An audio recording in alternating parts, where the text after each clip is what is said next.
Welcome to our Digital Concepts conversation. This time we're going to be having a snapshot of some ideas to help you as you're going about doing research for both your written assignments and your oral reports. Blue Track, it's going to have value to you because this also is going to be information contained on the test.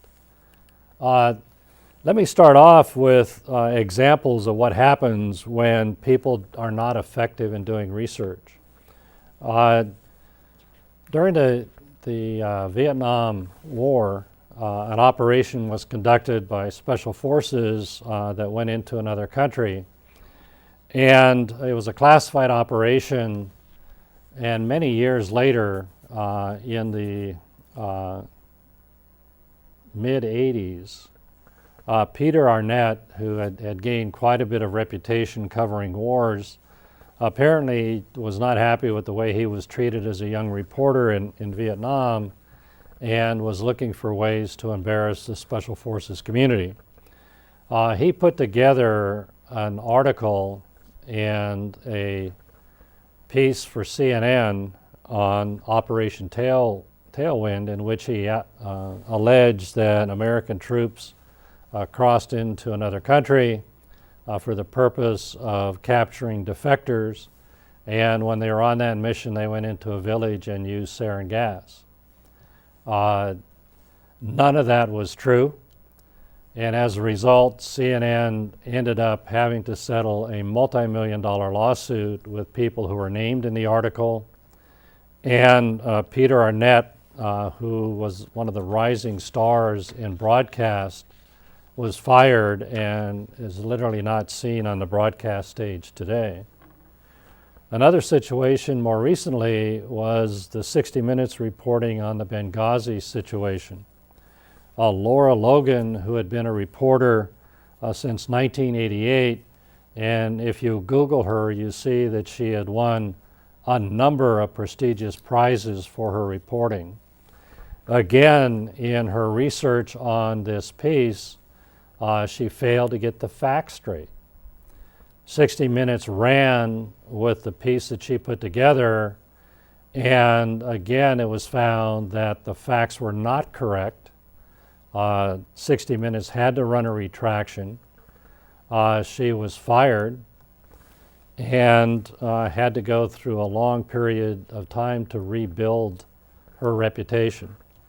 The bottom line is, if you state something, you want to make absolutely certain to the best of your ability that those facts are correct. So let's take a look at where we can start. First is understanding that it is your responsibility for everything that you write and everything that you say when you're giving a presentation. You want to clearly understand what it is that you're researching. Be very aware of any bias you may be carrying on the subject, and if you have a bias, make sure that it's addressed.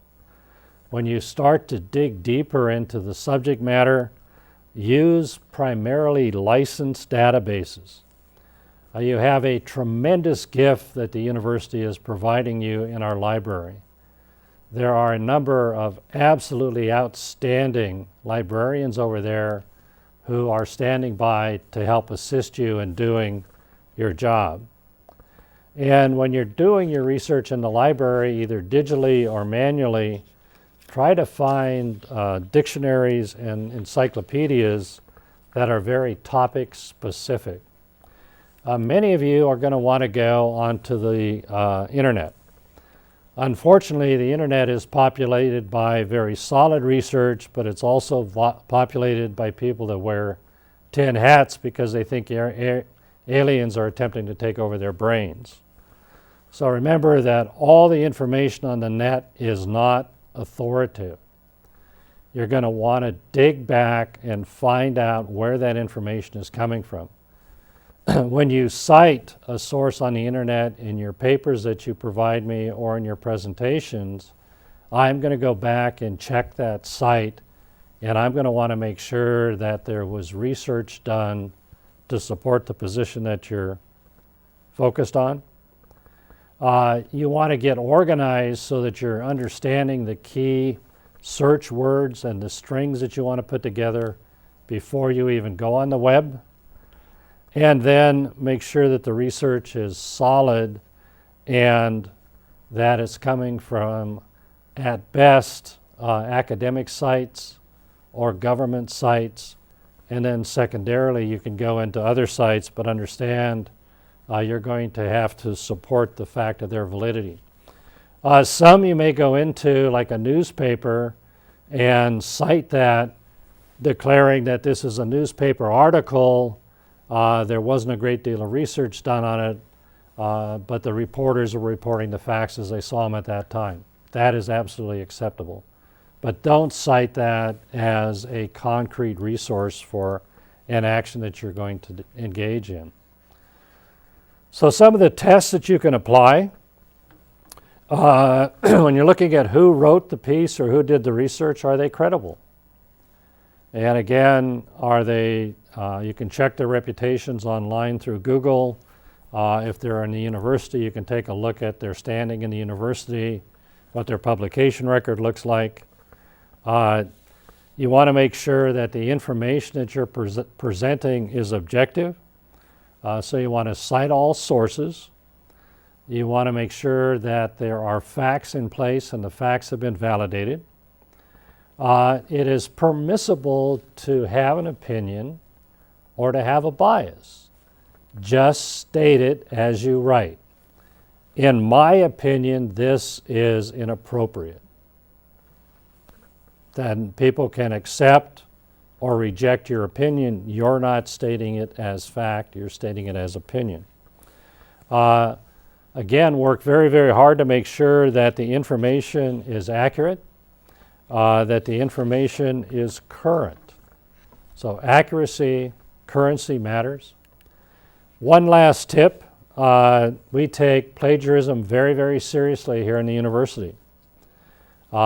If you copy whole cloth material from any site and inject it into your papers or into your report without providing attribution to the author, that's plagiarism. That is grounds for severe disciplinary action within the university.